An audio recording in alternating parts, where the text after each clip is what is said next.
Halo teman-teman, apa kabar? Semoga selalu dalam keadaan sehat ya. Assalamualaikum warahmatullahi wabarakatuh. Eh, Kembali lagi di channel Benghar Tutor. Kita akan membahas sesuai dengan pertanyaan teman-teman ya. Judulnya, bolehkah kita melakukan sub for sub? Jadi untuk YouTuber pemula diharapkan jangan terlalu terburu-buru ya. Jangan terlalu terburu-buru untuk bisa mendapatkan penghasilan besar. Jadi semua itu ada proses yang harus teman-teman lalui sehingga akan mendapatkan hasil yang baik di ujungnya ya. Jadi YouTube itu sudah menyediakan semua perangkat, semua fasilitas yang diberikan kepada konten kreator, termasuk pemula.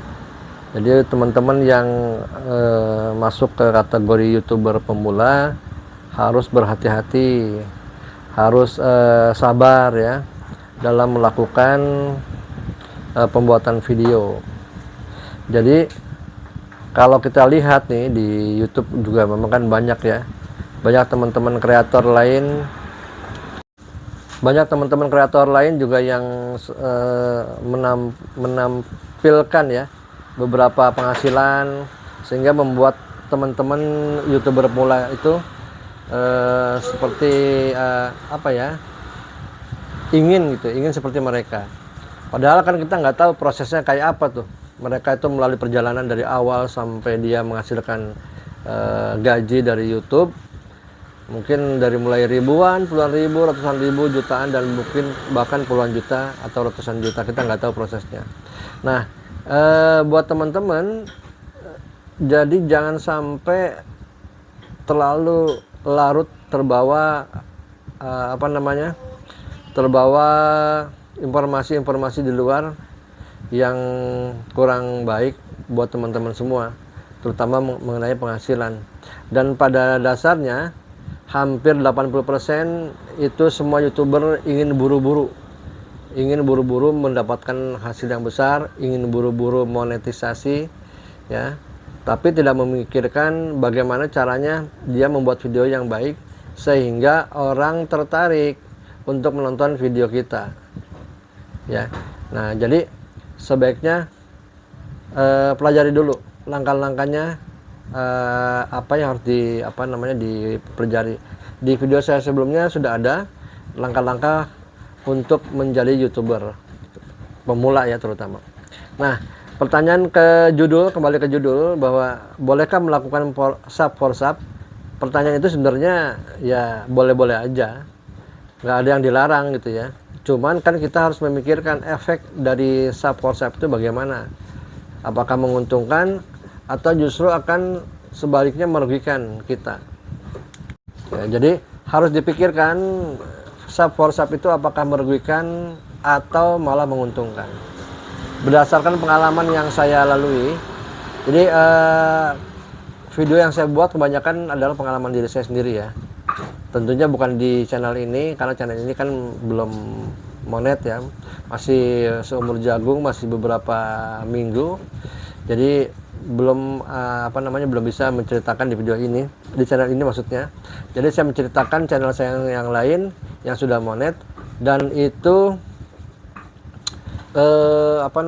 sub for sub itu saya juga pernah melakukannya, karena pada saat itu juga sama berpikirnya bahwa pengen cepet-cepet dapat penghasilan dari YouTube, pengen cepet-cepet mengejar 1000 subscribe dan juga 4000 jam tayang. Akhirnya saya melakukan sub for sub di grup Facebook kalau nggak salah. Nah, setelah melakukan gabungan ke Facebook, itu di situ dijelaskan tuh bahwa sub for sub itu bisa meningkatkan subscribe dan jam tayang. Akhirnya kita masuk ke grup Facebook itu, kemudian diarahkan ke grup WA agar sama-sama bisa lebih dekat gitu ya. Kalau di Facebook kan chattingnya susah. Nah, di grup WA itu kita diminta mensubscribe, membuka channel yang lawan kita gitu ya, membuka channel, kemudian linknya diklik, Kemudian kita harus menonton 3 menit minimal, ya minimal 3 menit. Kemudian setelah itu di like, setelah itu dikomentarkan, terakhir di subscribe, ya. Nah, dari proses itu sebenarnya kalau kita like, mensubscribe dan komen dan sebagainya, otomatis kan pasti nambah kan, pasti nambah subscribe-nya. Kita melakukan itu selama 3 menit. Kita tunggu ya proses selama 3 menit nambah. Masalahnya support sub itu tidak semuanya lawan support sub kita itu jujur. Ya. Jadi kita sudah menonton 3 menit sesuai dengan aturan mereka, kita lakukan, tapi mereka tidak melakukan terhadap channel kita. Ya, kalau kita lihat historinya itu hanya mungkin setengah menit, mungkin 1 menit gitu ya. Jadi nggak full 3 menit. Nah, disitulah yang membuat bahayanya sub for sub, gitu ya. Jadi nggak semuanya jujur. Ada juga memang yang lengkap sampai akhir sesuai dengan peraturan, tapi kebanyakannya yang saya alamin itu selalu dia ingkar. Jadi kita udah jujur melakukan sub for sub selama 3 menit, kemudian melakukan subscribe, tapi mereka tidak melakukan hal yang sama terhadap channel kita. Nah, disinilah teman-teman. Jadi kalau kita melakukan sub for sub itu ya, katakanlah 10 ya. Dari subscriber kita mungkin ada 10 subscribe, kemudian diikuti dengan sub for sub itu ada 10 lagi, kan jadi 20 ya. 20. Itu selang sehari 2 hari itu anjlok lagi.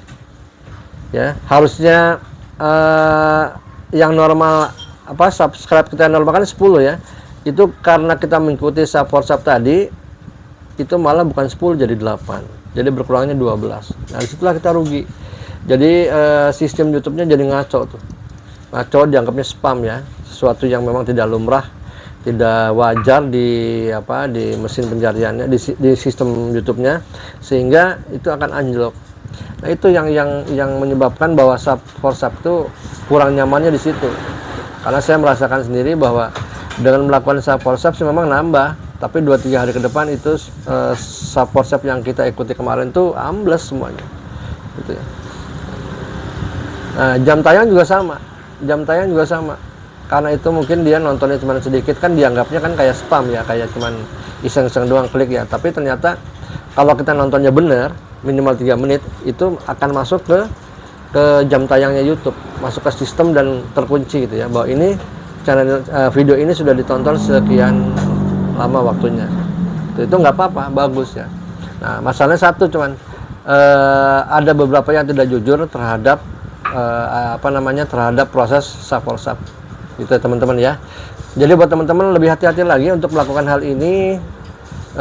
Harus dilihat juga orangnya, grupnya, komunitasnya, sehingga teman-teman tidak akan capek dan tidak akan rusak channelnya ya.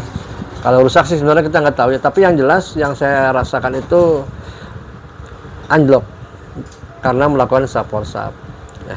Baik teman-teman, itu saja yang bisa dilakukan di video ini ya. Semoga bermanfaat buat teman-teman semua. Jangan lupa like, subscribe, dan komen di video ini agar saya lebih semangat lagi memberikan tutorial seputar YouTuber, terutama YouTuber pemula. Ya, sekali lagi lakukan hal yang baik saja, yang normal. Jangan terlalu terburu-buru, jangan juga terlalu nafsu untuk mendapatkan sesuatu yang memang kita tidak mampu. Ikuti prosesnya, nikmati hasilnya. Baik, terima kasih teman-teman sekali lagi. Ditunggu video berikutnya. Assalamualaikum warahmatullahi wabarakatuh.